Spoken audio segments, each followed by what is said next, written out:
Welcome, everybody, to Soccer 101. My name is Taylor Rockwell, and I am very excited to be here with you all this week because we are continuing to talk about domestic football, the domestic leagues of the countries that have qualified for the World Cup.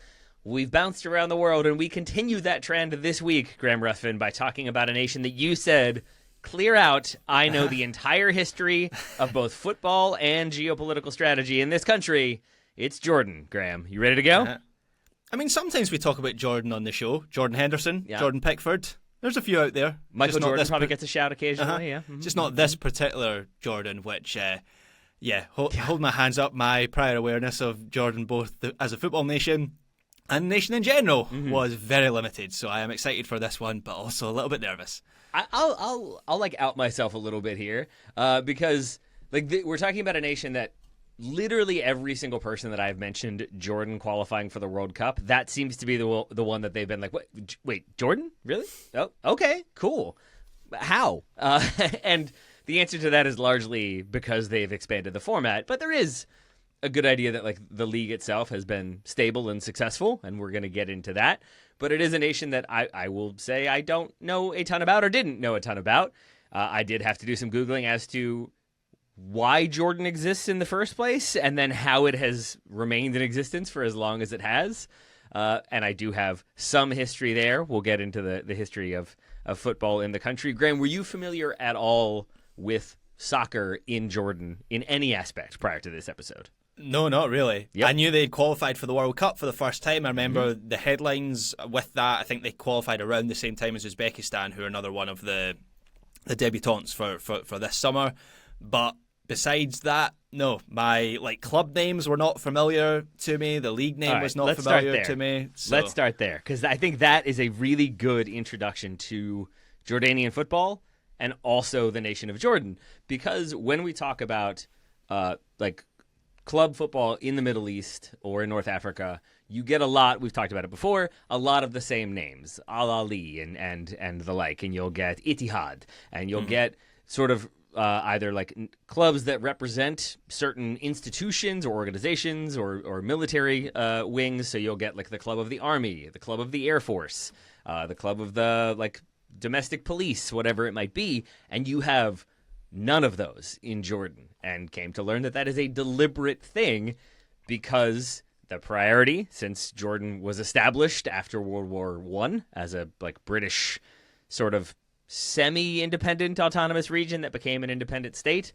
is the idea that the monarchy is the most important thing. That is what we have our loyalty to. The institutions have their loyalty to the monarchy. That is how we will keep stability. So we do not want a club that has loyalty to the army and then all the supporters are loyal to the army, because that could risk insurrection. We don't want a club that has loyalty to the Air Force or the police or anything else. What you will get are, I think they have two different clubs named after unions.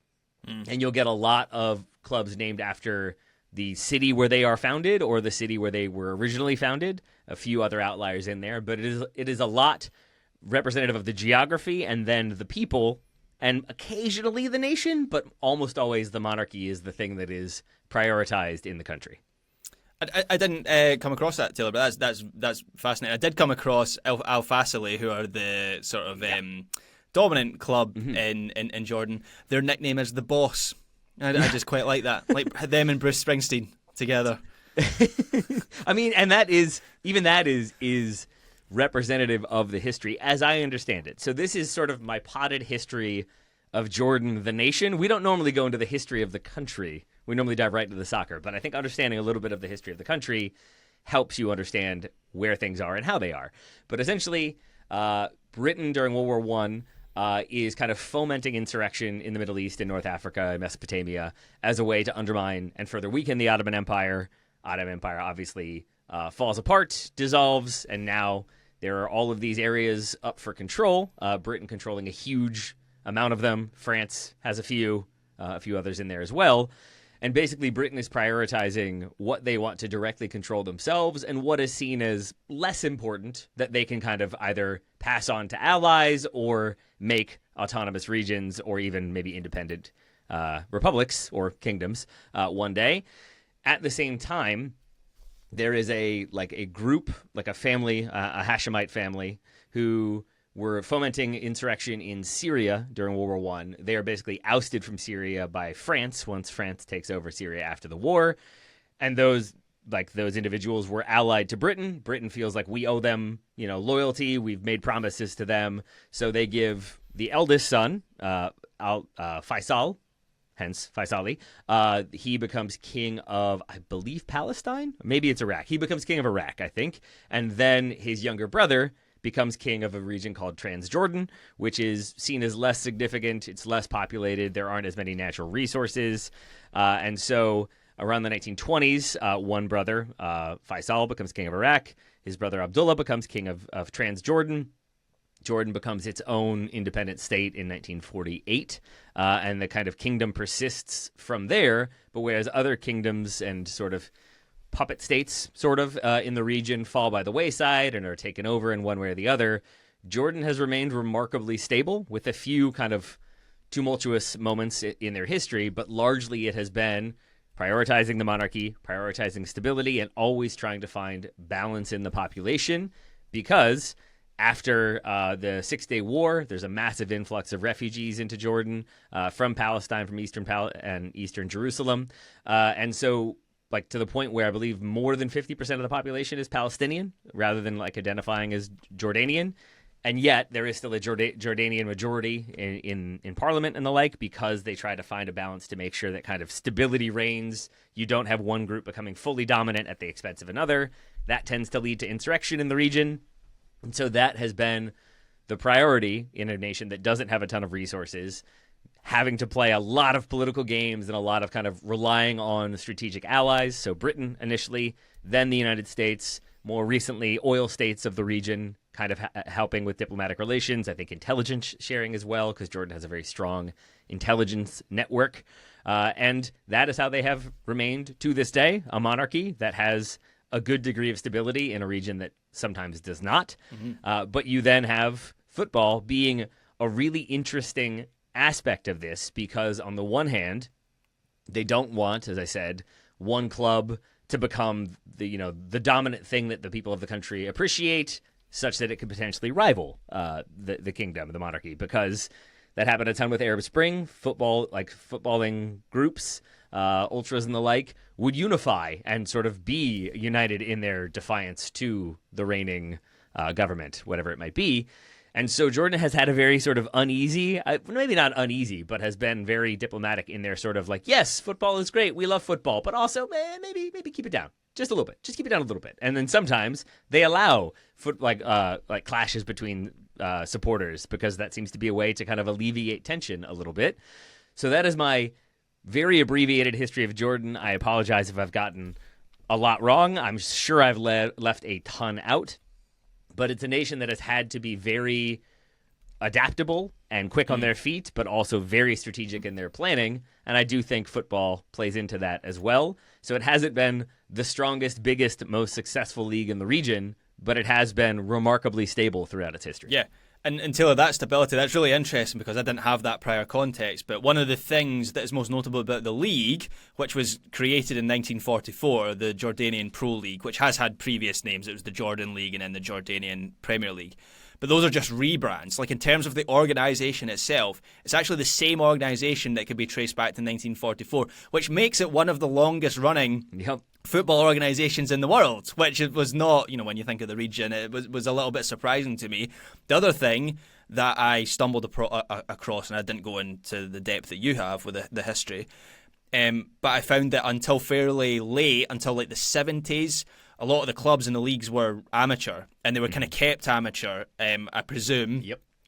To feed into what you were saying about not wanting clubs to get too big, or not wanting fan bases or communities to get too powerful, and so that was a way for them to do that. So I've just joined some dots there in my mind, and that all makes sense. Yeah, that makes total sense, and obviously being sort of under British mandate, British control, the Arab Legion, I think, is the army that's trained in Jordan that is loyal to the king. It is obviously trained and well-resourced by Britain at the time, and then the United States thereafter. But it then kind of makes sense why football would sort of take root as early as it did and then stay there as long as it did, because of the British kind of expat influence and involvement there. I should stress, it's not like necessarily repression from the monarchy and the king. It's not as though they crack down on clubs and they don't allow freedoms and they don't allow that. I think there are certain restrictions along the way. But generally speaking, I think it's more so just not investing a ton of money, not facilitating investment into footballing organizations, because it's not an oil-rich area. It is also an area that has lost ground in the 20th century. They do have a port at least, but I think when there are resources, it's basically not like sport that is going to get the lion's share of those or anything along those lines, which is probably for the better, I would say. But it does lead to interesting histories when it comes to the clubs that have dominated Jordanian footballing history and tradition. Should we get into that, Graham? Yeah, Al Faisali, or how did you pronounce that? Again, yours sounded better. Faisali, maybe? There we go. I think it's Faisal, Al Faisal, and then Faisali, yeah. Yeah, despite the efforts, it seems they have become quite dominant as a team. Well, they're named after the original King of Jordan's brother. Like, it makes sense. Like, they're meant to be the team of the monarchy, as I understand it. So you're like allowed to be a big fan of them, provided that you're also a big fan of the monarchy. And that is kind of what I think they represent since their founding in 1932. Yeah, they're one of the foundation clubs of the league, which, as I say, starts in 1944 officially. You have 4 clubs, I believe, that start the league. That includes Al Faisali, Jordan Club, and another club from Amman. And Amman, early on, there's a lot of dominance from the teams that start up in Amman, which is obviously the largest city in Jordan. But by the 90s, the league gets expanded to 12 teams, and it was 12 teams right up until last season when they decided to go back to 10 teams, apparently to, quote, streamline competition and promote sustainability, whatever that means. So last season, there were 4 teams relegated, which in a 12-team league means 1/3 of the league went down last season, which is brutal. 2 teams came up. That made it 10 for this season. But yeah, that's the current format that they have. The rest of the format is pretty straightforward. It used to be home and away for all 12 teams, but one of the reasons that they've made this change is to introduce a third round of games. So now it's home and away, and then the league splits, which is what we do in Scotland, and that's how they get a third round of fixtures. It means, though, that teams are only playing 27 league games in a season, which is remarkably low when you compare that to other countries. And the season runs from July until April, and then it's very straightforward. The team that finishes top wins the title. There's continental qualification spots below that. They do not have automatic qualification spots for the AFC Champions League, which I think tells you maybe at what level we're talking about here. They do have automatic places for the Europa League equivalent, essentially, in AFC, and then the bottom 2 get relegated. So we have certainly had more complicated formats in other leagues that we've looked at in this series. And they have had those adjustments, as you said, like reducing the number of teams.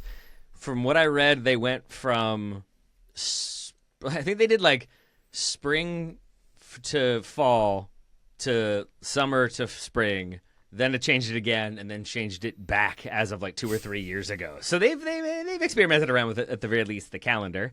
But they have had stability or consistency in terms of the top teams in the league. We talked about Al Faisali. They've won 35 league titles, I think. That's right. That's a fair amount. Only 3 since 2012, the most recent being in 2022. It does seem like more recently there has been a shift in dominance. You mentioned it as well, or alluded to it as well, where I think for the lion's share of the country's footballing history, it's been clubs in Amman who are winning. And then there have been some outliers along the way. That seems to be changing a little bit more, as I said, more recently. The next best club, or the next most successful club in the nation's history, would be Al Wehdat, or Vedat. I'm not quite sure. Wehdat. They are another club with a fascinating history. Graham, did you read much No, about I didn't. them? No, tell me. I read more into Al Faisali than right. Vedat. Tell me about them. So Al Wehdat is, they've won it 17 times, the league. 5 since 2013. Most recent was in 2020. But they are founded in 1956 in the Wehdat refugee camp. They are a club founded by Palestinians. Oh, I did read that, at times referred to as the Club of Palestine, when Palestine itself wasn't in FIFA. I think Yasser Arafat referred to them as the Club of Palestine. They wear the colors of Palestine as their uniforms. They have the Dome of Jerusalem on the crest of their shirt, along with like a line about the importance of Jerusalem. And so they are very much a club that is Palestinian in identity, but then also Jordanian at the same time. And that is where there has been kind of conflict in their history. When those two clubs meet, you have the one that is more like traditionally Jordanian pro-monarchy, and you have the one that is not necessarily anti-monarchy, but is just pro-Palestine and stands for Palestinian identity in a country where they want to kind of always make sure that that identity is balanced. That's where sometimes, occasionally, there is a like, okay, we're going to let you guys fight each other, and then the police will come in and remind you all that you can fight each other, but the police will win those fights. And it seems like a way that occasionally football can be used just to remind everybody who is truly in charge of the nation, and that tends to be Al Faisali from a footballing perspective, Al Wehdat on occasion.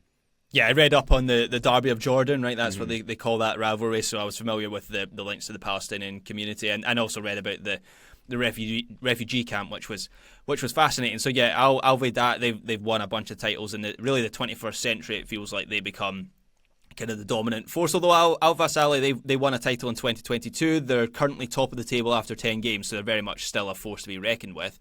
But a club called Al Hussein have actually won the last 2 titles. Did you find anything? I find it very difficult to find out like who owns them, or because their rise is obviously they kind of come from nowhere in the sense that they hadn't won a title until 2 seasons ago.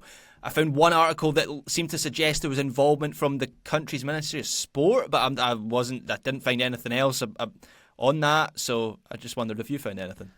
I'll tell you what I did find. I try not to rely on any sort of AI or ChatGPT for these types of shows because, as we've talked about many, many times, you're going to get sort of like unverified information that is sometimes somewhat wrong and sometimes wholly wrong. But I did ask ChatGPT about this specific thing because I was like, how have they become so much better so recently? And ChatGPT gave me like attitude on that. They're like, they haven't suddenly become better. They are an incredibly successful team in the last 3 years. It's like, well, sure. I guess that depends on your definition of suddenly in relation to a league that's been around for 80 plus years. But sure. But no, I couldn't find anything. 2 titles in their 62-year history, and that would be the 2 most recent. So somewhere along the way, I think the only answers I found were very generic answers in terms of they've implemented a modern sporting like culture and identity with modern ideals about coaching and training and development of like training centers and the like. It felt very much like what you say when you want to say a club is doing a lot, but not really knowing what exactly they're doing. Yeah, so if any listeners have more, or viewers on YouTube, we don't pretend to know everything when we do these episodes. They're kind of like a journey of discovery that we hope listeners will come along with us. So yeah, we'd love to know. Al Hussein, kind of what's the story with them as a club. But in terms of attendances, Taylor, I always look at attendances and TV deals as well. Those are like 2 things that I'm weirdly fascinated by. Attendance data was difficult to find as well, but the highest attendances in the league tend to be for those Derby of Jordan games, which are about 12,000. I did find some average attendance figures for 2 seasons ago, which had Al Faisali as the highest average crowd at just over 3,000. Al Wehdat were around about the same mark, just a little bit below that. Al Hussein were about 1,500. Sorry. Just over 3,000. It was like 3,100 per game, but with a big spike for the Derby games. And then the rest of the league below Al Hussein was either like 1,000 or under 1,000 per game. So not the highest attendances for a top division in a country of 11 million people. I'm sure there's economic factors there and so on. I'm not trying to have any shots there. But yeah, we've covered leagues that have higher attendances. It's one of the lower ones, I guess, in the global landscape. And then in terms of the TV deal, it's on a channel imaginatively called Jordan TV, and it's on a radio station called Jordan Radio, which I believe are both state-owned and linked. There is actually a fairly lucrative sponsorship deal with a bank and a fintech company. Is it called Jordanian Bank by chance? Jordanian Bank and Jordanian Fintech. Yeah, that's it. The full set. No, the fintech company is called like CFI Ed, which is actually the title sponsor of the league. And I was reading that a lot of the proportion of the money comes from those sponsorship deals. So, yeah, it's an interesting league. What about in terms of relative strength? As we talked, as you said, they don't get the automatic spot for the Asian Champions League. Yeah. So I think right there we are looking at a lower tier domestic league. Yeah. So as always, I consulted the Opta team rankings, Got and to. as always, I plugged in MLS teams for comparison. First of all, that didn't go so well for the Jordanian teams because all but one MLS team was ranked higher than every team from Jordan. Can you guess, Taylor Rockwell, which MLS team was below Al Fasili and Al Hussein? That's right. I hope it's Montreal and not DC. It was DC United. Congratulations to them. Opta thinks they're the worst team in MLS. I then plugged in... Wow. Yeah. I then plugged in Scottish teams because that's my world. Al Fasili and Al Hussein would be 6th and 7th in the Scottish Premiership according to Opta, but it was mainly dominated by Scottish teams. So after playing around with a few leagues, I kind of figured that the Jordanian league sits somewhere between the USL Championship and USL League One. That's the rough sort of standard that we're looking at. And that makes sense because then you look at their national team, Jordan, their most recent one, and you have a lot of domestic based players, but then it seems like the ones who are more senior, more veteran, they are playing in other leagues. Some that are just breaking through, I would say, I'm guessing through like diaspora, are playing in European leagues or historically stronger leagues. Some are playing in like there's one for FC Seoul, Yazan Al Arab plays for FC Seoul. But you have a lot playing in Morocco, playing in Qatar, playing in Iraq even. And so I think right there you can see, even if there is stability and some strength in the domestic league of Jordan, generally speaking, you are going abroad when you want to make that jump, and I would assume when you want to get paid a little bit better. Yeah, you've got players like Musa Al Tamari, who plays for Rennes. Mohamed Al Nasser plays in Denmark as well. So there's kind of quite a good representation within the Jordanian national team around global leagues, as you say, Taylor, like some in Asia, some in the African leagues as well, some of the other Gulf leagues as well. So it is a national team that does have a fair degree of representation around the world to choose from. In terms of players within the league right now, so I looked historically at some of the names. So historically, a player called Mamu Shelbea is the league's all-time top scorer with 127 goals for Al Vedat and Al Jazeera. He played until 2016.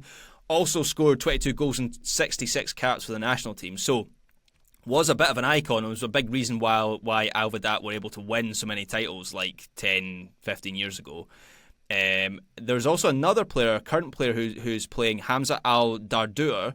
I actually found an article that said sometimes you get leagues and countries, there's just contradictory information about things. This article I read said he was the top scorer of all time in the Jordanian Pro League. But either way, he's a very reliable goal scorer, was also a big figure for the national team.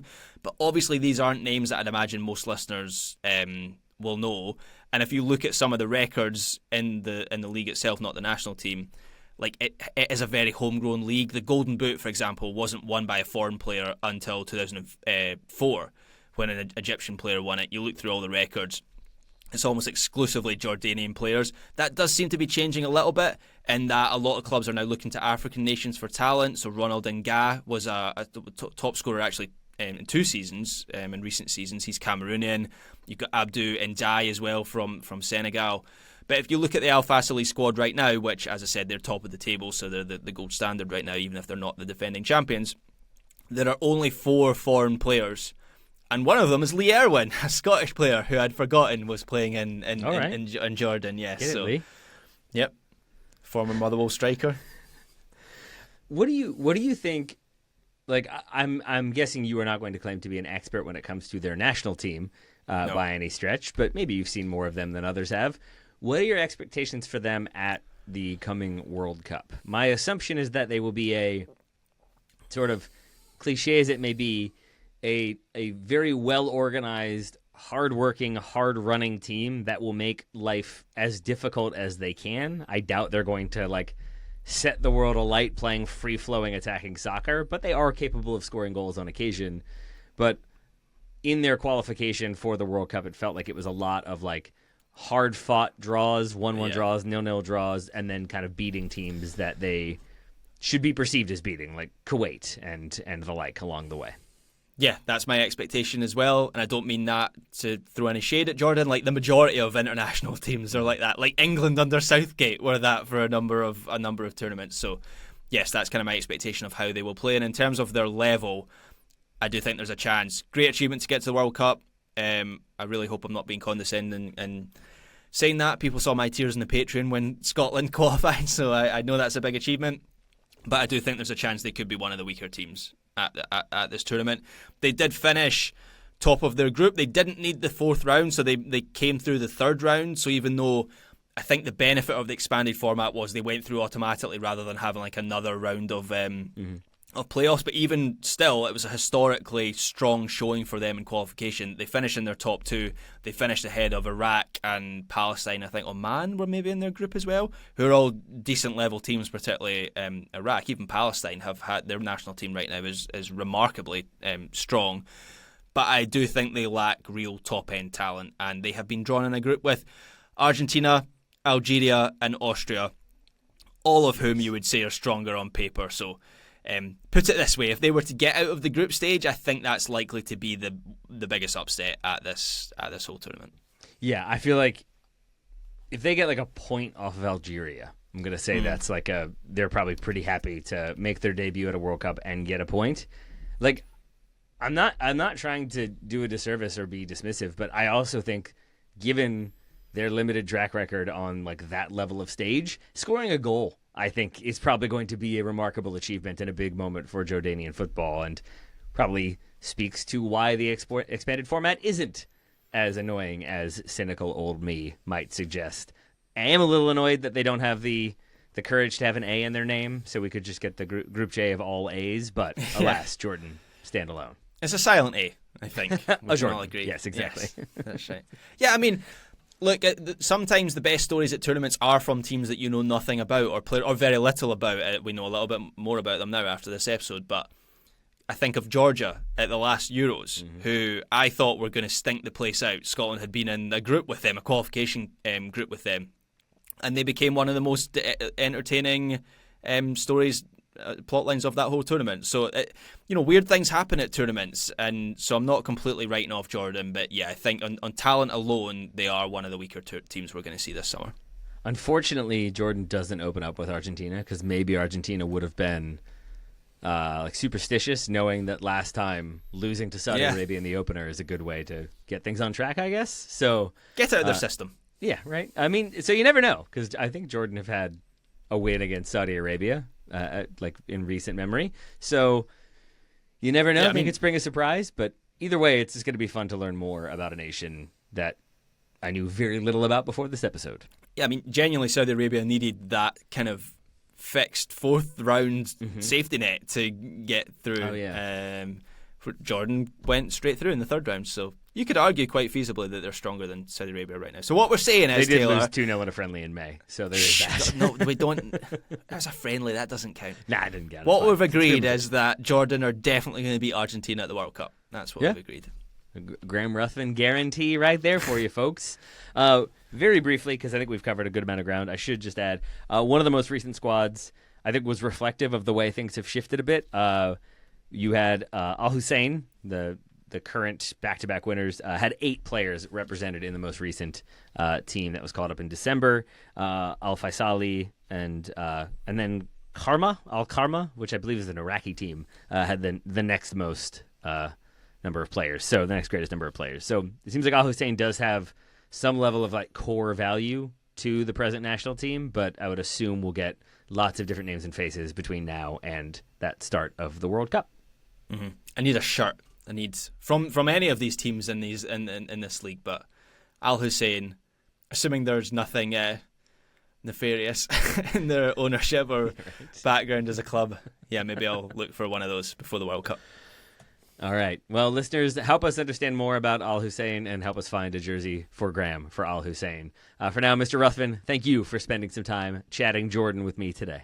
Thank you, Taylor Rockwell. Listeners, thank you all very, very much. We greatly appreciate it, and we'll talk to you again next week.